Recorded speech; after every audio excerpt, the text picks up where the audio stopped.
Mas mau tanya, jika ingin menjadi freelancer full time di Upwork maupun Fiverr, apakah recommended? Yuk kita mulai sama-sama ya teman, jangan di skip biar teman-teman juga tahu jawabannya.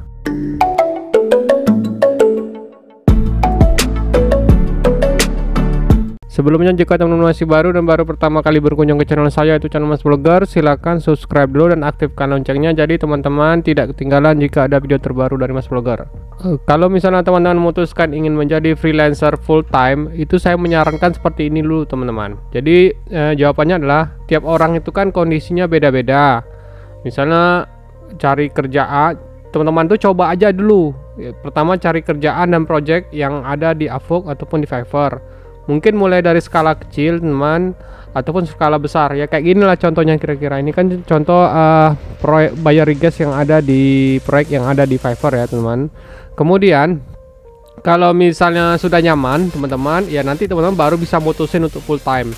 Atau kalau ditanya recommended, juga saya bilang recommended karena saya sendiri juga posisinya sama kayak gini teman.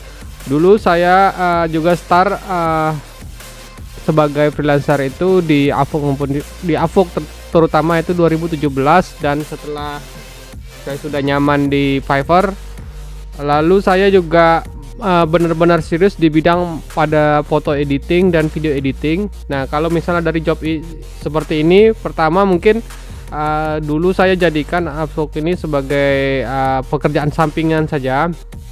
Pertama ya saya ambil proyek-proyek yang berukuran kecil teman-teman, yang sedikit dan mudah dikerjakan. Lalu saya bangun reputasi di Upwork. Nah kemudian setelah dari sana penghasilan yang didapatkan melebihi 2 atau 3 kali dari penghasilan yang didapat dari pekerjaan di kantor, barulah di kerjaan saya yang sebelumnya itu saya resign teman-teman. Dan saya bisa fokus di Upwork. Setelah itu ya keterusan sampai sekarang, sejak video ini dibuat jadi full time freelancer di Upwork. Jadi kira-kira kalau bisa saya buat alurnya tuh kayak gini teman. Jadi awalnya itu di Upwork, kalau menurut saya itu profil Upworknya itu adalah aset teman. Jadi ya bisa, kalau misalnya profil teman-teman itu bagus dan sudah banyak yang mereview, jadi kita bisa mulai bertahap menaikkan rate kita per jamnya. Misalnya waktu awal teman-teman itu memulai ya nggak mungkin lah kita langsung patok harga di misalnya $20 per jam kan. Pasti kita juga semuanya juga freelancer yang ada di Upwork itu mulai dari $5 per jam gitu loh kira-kira teman-teman. Kemudian pernah juga saya kerja itu di luar Upwork, maksudnya nggak lihat Upwork, tapi sayang juga gara-gara tersebut ya profil Upwork saya nggak keurus dan tentu saja JS juga turun. Tapi itu ya tergantung pada pilihan masing-masing ya. Kalau misalnya teman-teman lebih nyaman kerjanya mencari proyeknya di Upwork ataupun di Fiverr tapi ditarik keluar kliennya, maksudnya pembayaran itu nggak lewat platform tersebut, ya silakan saja teman. Tapi kalau saya lebih nyaman membangun reputasi dulu di Upwork maupun di Fiverr. Kemudian untuk masalah klien, ada yang sudah juga yang sudah 2 tahun saya istilahnya tuh terus berhubungan dengan klien saya yang lama. Jadi macam-macam. Jadi kalau misalnya teman-teman itu kebetulan lagi tidak sibuk ya, teman-teman bisa coba kontak dengan klien yang lama, atau juga bisa coba cari ngebit lagi proyek yang ada di Fiverr Upwork itu untuk mencari klien yang baru teman-teman. Nah nanti kalau misalnya teman-teman sudah mulai paham apa namanya mekanisme alur kerjanya di Upwork, nanti teman-teman ya bisa juga coba ekspansi ke Fiverr. Ya itu kayak gitulah yang saya lakukan. Jadi ketika saya sudah memahami mekanisme kerja di Upwork, saya juga akhirnya coba-coba berburu proyek yang ada di Fiverr. Jadi di sini bisa disimpulkan bahwa pertama-tama ya kalau misalnya teman-teman ingin memutuskan jadi full time sebagai freelancer di Upwork Fiverr tuh, pertama ya jadikan dulu pekerjaan sampingan lah di Upwork Fiverr. Nanti kalau misalnya ya paling enggak teman-teman itu enggak nganggur gitulah di rumah. Kemudian kedua, full time kalau misalnya orderannya continue ya teman-teman. Misalnya dan honornya juga cocok, kayak gitulah kira-kira.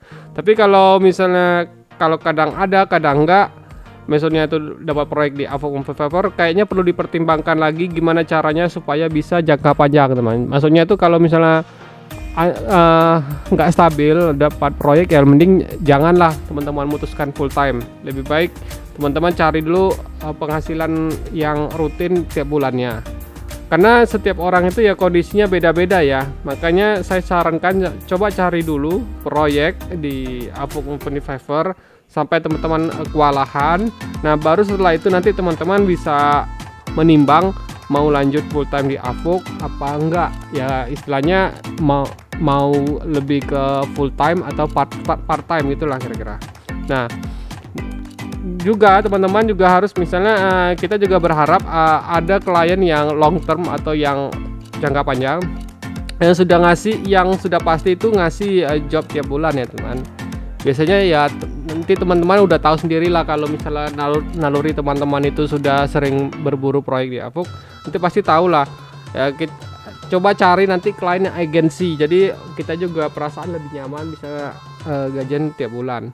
Kemudian juga yang perlu teman-teman perhatikan juga, mending bangun profile dulu teman-teman. Misalnya bisa coba bergerak di freelance Avok Fiverr itu selama setahun. Maksudnya itu misalnya tiap bulan itu teman-teman tuh bisa menghasilin lah dari project yang didapat. Baru kemudian nanti teman-teman bisa mutusin apakah mau keluar dari pekerjaan dan full time freelance di Avok Fiverr, atau yang penting konsisten lah, misalnya mendapatkan proyek secara terus menerus. Kalau misalnya teman-teman udah mengirim banyak proposal tapi nggak ada yang ngerespon, ya teman-teman tuh kalau misalnya memang niat memang pingin full time di Avok, ya tetap harus berusaha terus teman. Nyoba bikin mungkin dashboardnya atau gignya itu kalian itu dicocokkan dengan kemampuan teman-teman ya. Ya kalau misalnya teman-teman mau sebagai full time memang kayak gitu, harus selalu dipantau ya teman, apa namanya progresnya. Kemudian juga kesimpulannya dari seluruh yang sudah saya katakan di atas tadi itu, pertama itu intinya adalah teman-teman tuh temukan dulu, atau misalnya kerjaan teman-teman tuh mendapat kerjaan dulu, baik itu di Fiverr maupun di Avok. Nanti kalau misalnya setelah dari sana penghasilan yang teman-teman dapatkan sudah stabil, kemudian sudah rutin, nah nanti barulah teman-teman bisa memilih apakah betul-betul mau full time di Avok maupun di Fiverr, ataupun teman-teman ingin menjadikan sebagai part time. Itu saya kembalikan lagi ke teman-teman yang mana yang cocok untuk untuk teman-teman lah, karena setiap orang tuh pasti beda-beda ya situasi dan kondisi mereka masing-masing. Itulah teman-teman yang bisa saya simpulkan dari pertanyaan user yang masuk ke channel Mas Blogger ini. Jadi supaya nanti teman-teman juga bisa dapat bayangan kalau benar-benar memutuskan ingin menjadi freelancer full time yang ada di baik itu di Avok, Fiverr ataupun situs lainnya. Nah buat teman-teman yang ingin menambahkan selain sudah saya berikan alasan ini tadi, nanti teman-teman bisa juga cantumkan aja di kolom komentar, kita diskusi aja ya teman. Oke kalau gitu sampai ketemu di tutorial Mas Blogger berikutnya.